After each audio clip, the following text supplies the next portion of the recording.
Imagine being dragged into a dim, torch-lit chamber, your fate resting on something no one could truly prove. Your purity. A circle of priests and midwives watches silently as you're stripped, not of your clothes, but of your dignity. You're not on trial for murder. You're not accused of theft. You're simply being tested for virginity. In the Middle Ages, virginity wasn't just a private matter, it was life or death. Marriages depended on it. Honor depended on it.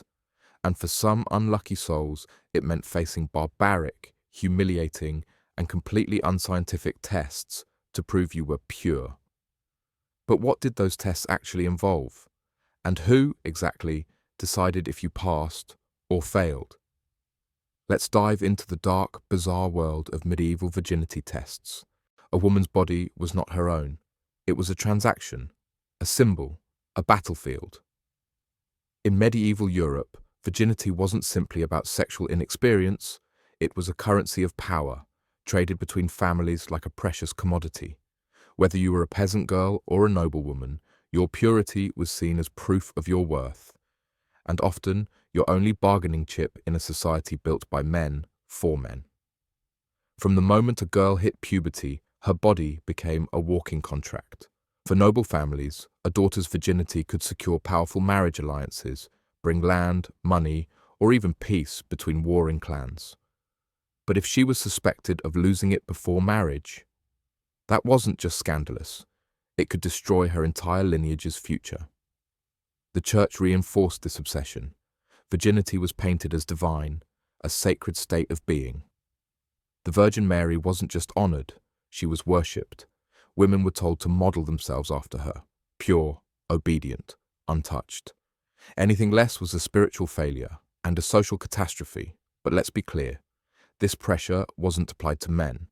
In fact, many noblemen were expected to have sexual experience. They could visit brothels, father illegitimate children, even publicly brag about their conquests.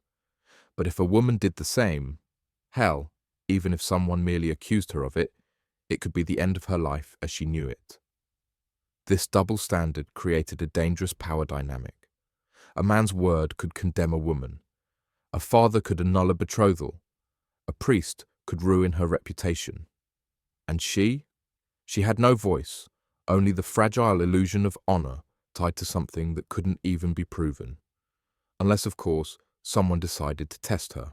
By the 12th century, the church had woven virginity into every thread of medieval life. It wasn't just a virtue, it was propaganda. Bishops and monks preached sermons about chaste saints who died rather than lose their purity. These stories became moral blueprints. Virginity became synonymous with holiness, and holiness meant power, but only if it was the right kind of power, male-approved, male-defined. For young girls, the pressure was immense.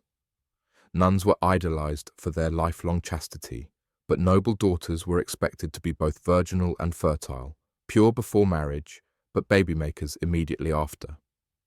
It was a cruel paradox, and it turned women into political pawns. Kings arranged marriages not out of love, but strategy. A virgin bride meant legitimacy for heirs and security for dynasties. If a queen was suspected of not being pure on her wedding night, it could cause international scandal, sometimes even war.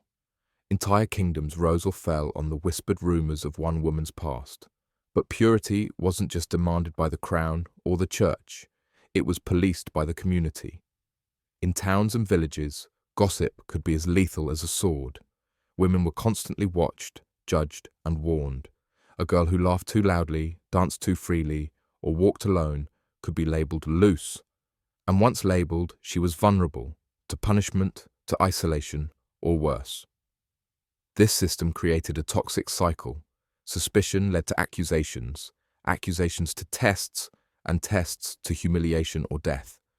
And all of it, was designed to uphold a fantasy that a woman's worth was something that could be measured and taken. The groundwork had been laid. The myths had been cemented. Now, society was ready to enforce them through the most disturbing means imaginable. Accusations of lost virginity didn't need evidence. They only needed suspicion.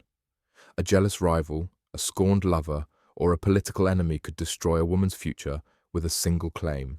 She's not a virgin. Once accused, a girl might find herself before a priest, a lord, or a council of elders. And this is where the nightmare began. There were no real medical standards, no science behind what was coming next, just superstition, misogyny, and fear dressed up as truth-seeking.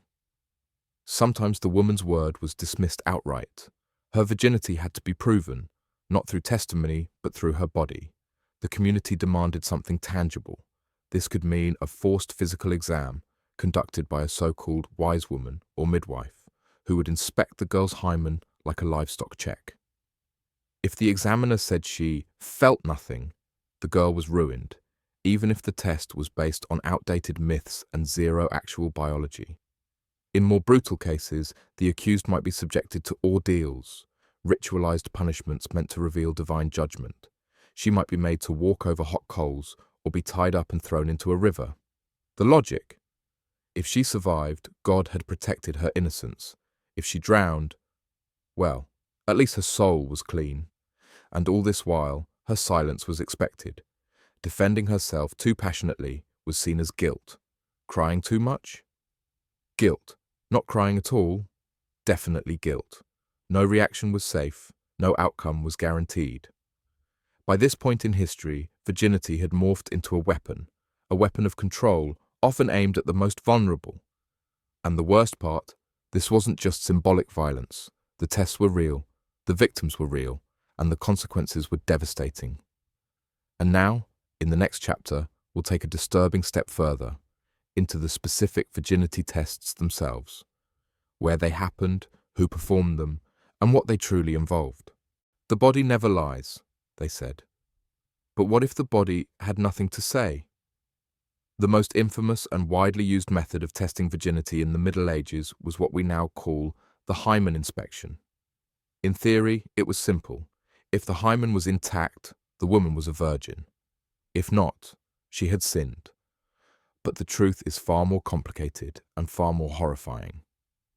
First, let's talk about the myth of the hymen. Today, we know that the hymen is a thin membrane that naturally varies from person to person. Some are born without one. Some tear it through exercise, riding horses, or even stretching. Others may never tear it at all, even after sex. But medieval experts believed it was a sort of seal, like a wax stamp, proving chastity. No seal, no innocence. The examination itself was humiliating. It was often conducted by midwives or matrons appointed by the local lord, church, or royal court. These women, sometimes elderly and feared, were treated as gatekeepers of female morality. A girl would be stripped and laid bare, her legs pried open, while strangers watched. No anesthesia, no consent, just cold hands and colder stares. And yet, this gruesome ritual was widely accepted as medicine. Entire marriage contracts could be annulled based on the midwife's declaration. If she said the girl was open, the wedding might be called off, and the woman publicly shamed. If she passed the test, she was redeemed, but the judgment wasn't always fair. In many cases, it depended less on biology and more on politics, family influence, or bribes. This fake science destroyed lives. And worse, it opened the door for more creative, violent, and supernatural tests, all claiming to reveal the truth about a woman's past. In the next section, we'll look at what happened when the hymen check wasn't enough, and the test became a trial, when physical examination wasn't deemed convincing, or when a case carried heavy political or religious weight, trial by ordeal was used to let God decide a woman's virginity. These were not medical procedures. They were theatrical tortures, often fatal, wrapped in the language of divine justice. One of the most feared was the ordeal by hot iron. The accused girl would be forced to carry a red-hot metal bar across a set distance, her bare hands searing with pain. After 3 days, her hands would be re-examined. If the burns looked clean or showed signs of healing, it was said that God had protected her. She was pure. If the wounds festered, she was guilty. But medieval medicine didn't understand infection. Most people's hands did fester, and the cost of failing was death or exile. Another version was the water ordeal. This involved binding a woman hand and foot, then tossing her into a river or pond. If she floated, it was said she had been rejected by the water, a sign of guilt. If she sank, she was innocent, though very possibly drowned. Some were pulled out just in time. Others weren't so lucky. Then there were more localized, folkloric trials, such as making the girl walk barefoot over thorns or placing a live coal in her mouth.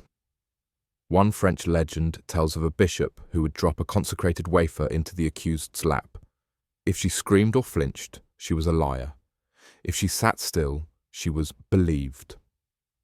That's how low the standard was. Don't scream while being burned, or else you're lying. There was nothing scientific here, no consistency, no mercy, but the public often watched these trials like theatre, hungry for shame, convinced of sin. For the women, it was less a test of virginity and more a trial of survival. And if you did survive, that didn't mean your nightmare was over. In the next part, we'll explore what came after the tests and how even a passed test could lead to more humiliation, public inspection, or horrific proof rituals on the wedding night itself. She survived the trial. Now she had to survive her wedding night. Even if a woman passed her virginity test through inspection, ordeal, or sheer blind luck, the scrutiny didn't end there. In fact, for many brides, the most invasive test of all came after the ceremony, the wedding night ritual. In countless medieval cultures, proof of consummation was expected, often demanded, within hours of the vows. And not just privately. Families, servants, even village elders might be waiting outside the bridal chamber to inspect the sheets. What were they looking for? Blood. The logic was brutal and absurd. It was believed that when a virgin had sex for the first time, her hymen would break and bleed. So if the sheets showed no blood, it was assumed she had lied. She wasn't pure. And if she wasn't pure, the marriage could be annulled, her dowry reclaimed, and her name forever tarnished. Some cultures even staged this like a ceremony. In certain parts of France, Italy, and Eastern Europe, the bloody sheet would be paraded through the streets or displayed from a window. The bride's proof became public property, a sign of victory for the husband, a silent, forced confession for the wife. But what if there was no blood? In many cases, panic followed. The bride might be beaten, the marriage questioned, family honor shattered. Women, terrified of what would happen, went to desperate lengths. Some pricked their fingers before the act, others stained the sheets with animal blood. In extreme cases, sympathetic maids or older women helped forge the evidence. It wasn't just about sex, it was about survival, and all of this was rooted in false assumptions. Not every first-time experience causes bleeding, not every woman bleeds at all, but in the Middle Ages, biology bowed to tradition, and tradition often bowed to cruelty. In the next chapter, we'll explore what happened to the women who failed these rituals, the shamed, the cast out, the executed, and the few who fought back. For women who failed their virginity tests, whether through accusation, failed ordeal, or the absence of blood on the wedding sheets, the consequences were often swift, brutal, and deeply public. In noble households, the fallout could be political. A broken engagement over suspected impurity might lead to war, lost alliances, or disgrace. A princess accused of impurity could be sent to a convent, imprisoned, or even executed, not because she'd done anything wrong, but because her perceived virtue was a political asset. Once tainted, she was useless. But for peasant women, the punishment was more direct. In many towns, local law allowed public shaming rituals, designed not only to punish the woman, but to send a message to others. She might be dragged through the village with her hair shaved, tied to a post with a crude sign reading "whore" or "impure." In some cases, she was stripped naked and pelted with rotten food, animal dung, or worse. Church authorities sometimes issued penance instead of punishment, but this wasn't mercy, it was control.